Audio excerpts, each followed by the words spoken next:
The sort of roles we've been recruiting in recent months have been major programme and project roles overseas for some significant schemes, business leadership roles all over, particularly in the UK, because when the going has got tough, people have seen for themselves evidence of how well a business has been managed or poorly managed, and they've learnt a lesson from that and are looking to improve their stock of business management professional. And business development professionals, of course, because at the senior end, there is a need continually to be competitive and win more work, even as the market starts to look a bit more positive and brighter.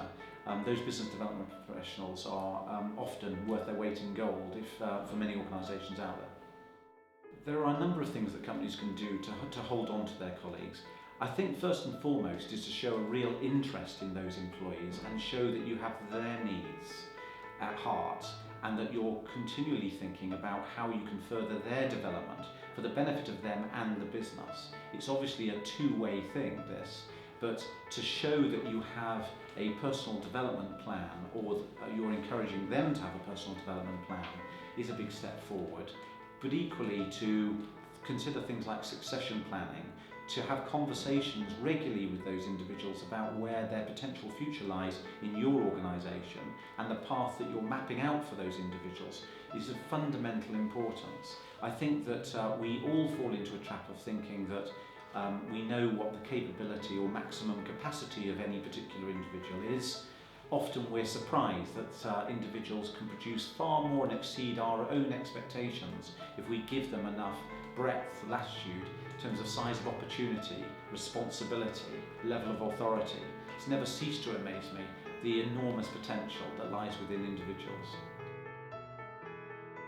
At the level that we typically work with, I think money is not the main motivator. It's more of a measure, and the competitive nature of people in the industry is such that often they'll use the money as a measure of how well they're doing versus a competitor organisation, or even an individual in a competitor organisation. But the real motivator for the senior executives that we're typically talking to and working with is for a fulfilling and rewarding career where they can ultimately use all of their experience, intellect, full capability to achieve the most rewarding and fulfilling career for themselves.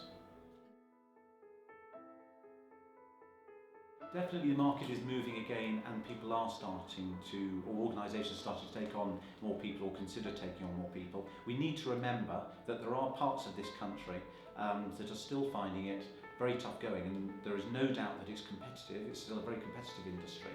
London and the South East, there's a dreadful lack of really good quality, high calibre professionals in certain disciplines. So the tables have turned once again, and power is returning to the individual employee once again rather than the employer.